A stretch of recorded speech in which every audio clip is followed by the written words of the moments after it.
पाकिस्तान पहुंचने वाले हैं शिहाब चित्तूर। अब होगा असली चुनौतियों से सामना। 2 जून को अपने घर से पैदल हज यात्रा पर निकले शिहाब कहां पहुंच गए हैं? 11 महीने में पैदल मक्का पहुंचे थे आदम। शिहाब कितने दिन में मक्का पहुंचेंगे? शिहाब के पैदल हज सफर पर कितना खर्च हुआ? सिक्योरिटी का खर्च कौन देगा? ब्रिटेन के आदम मोहम्मद ने भी 6500 किलोमीटर पैदल चलकर हज किया है। आदम मोहम्मद की उम्र करीब 53 साल है, जबकि शिहाब अभी 30 साल के हैं। ब्रिटिश नागरिक आदम मोहम्मद ने 11 महीने 26 दिन पैदल चलकर ब्रिटेन से मक्का 6500 किलोमीटर तक का सफर तय किया। आदम ने 1 अगस्त 2021 को यह सफर शुरू किया था और वो 26 जून को आयशा मस्जिद पहुंचे। आदम रोजाना करीब 18 किलोमीटर चलते थे, जबकि शिहाब रोजाना 35 किलोमीटर चलते हैं, यानी आदम से करीब 2 गुना ज्यादा। इसीलिए शिहाब अपने इस सफर को करीब 8 महीने में पूरा कर लेंगे। अब सवाल यह है कि शिहाब की पैदल हज यात्रा के सफर पर कितना खर्च आ रहा है। देखिए, आमतौर पर लोग हवाई जहाज से हज की यात्रा पर जाते हैं। 2022 में भारत के एक यात्री को हज यात्रा पर जाने के लिए करीब 4 लाख रुपए खर्च करने पड़े हैं। साल 2022 में भारत के करीब 80,000 लोगों ने सऊदी अरब जाकर हज किया है। मीडिया रिपोर्ट्स के मुताबिक शिहाब के इस पैदल सफर पर 20 लाख से ज्यादा का खर्च आने का अनुमान है। वो पूरे 1 साल से इस सफर को शुरू करने की तैयारी कर रहे थे। इसके लिए उन्होंने भारत, पाकिस्तान, ईरान, इराक और सऊदी अरब की सरकारों से पूरी प्रक्रियाओं को अपनाते हुए इजाजत ली। भारत में भी वो जिस राज्य से गुजर रहे हैं, वहां की सरकार और स्थानीय प्रशासन से इजाजत ले चुके हैं। उनके साथ चल रही सिक्योरिटी और स्थानीय पुलिस के लिए भी शिहाब ने रकम अदा की है। साल 1993 में केरल में पैदा हुए शिहाब पेशे से डॉक्टर हैं, यूट्यूबर हैं और बिजनेसमैन भी हैं।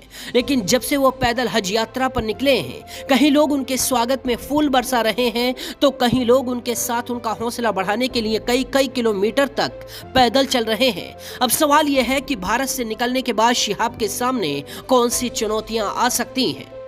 शिहाब पाकिस्तान में एंट्री करेंगे तो उनके सामने कई चुनौतियां आएंगी। उन्हें हर देश में अपने कागजों को चेक कराना होगा। गलती पर रुकना पड़ सकता है। हालांकि गलती की गुंजाइश बहुत कम है, क्योंकि शिहाब पूरी तैयारी के साथ निकले हैं। जैसे भारत के लोग शिहाब को प्यार दे रहे हैं, जरूरी नहीं है कि विदेशों में भी वैसा ही प्यार मिले।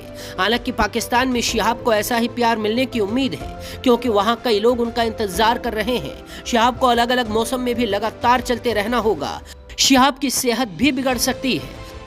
पाकिस्तान के बाद शिहाब इराक में प्रवेश करेंगे और ईरान के रास्ते हुए पैदल ही कुवैत जाएंगे। कुवैत के बाद सीधा सऊदी अरब में मक्का शहर पहुंचेंगे, जहां हज किया जाता है।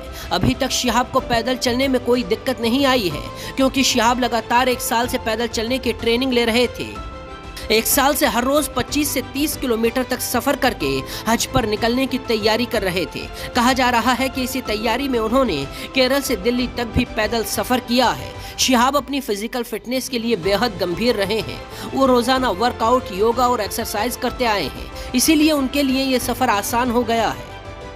पैदल हज यात्रा के लिए निकले तो कई लोगों ने सवाल उठाए थे कि पैदल हज यात्रा कैसे होगी। सवाल ये भी उठा कि क्या खुदा के दर पर पैदल हज यात्रा कबूल मानी जाएगी। इसका जवाब जानने के लिए हमने अलग अलग मुस्लिम धर्म गुरुओं से बात की, जिसमें सभी ने एक बात कही है, हज हवाई जहाज से हो या पैदल, हर उस इंसान का हज कबूल है जो मन में सच्ची श्रद्धा और आस्था से मक्का शहर हज करने पहुंचता है। उलेमाओं का कहना है कि सालों पहले जब गाड़ियां और प्लेन नहीं थे, तब लोग हजारों किलोमीटर पैदल चलकर हज करने जाया करते थे।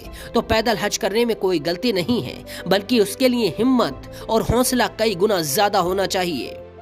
अपनी पैदल हज यात्रा पर बात करते हुए शिहाब ने कहा है कि पैदल हज करना मेरी बचपन की ख्वाहिश थी।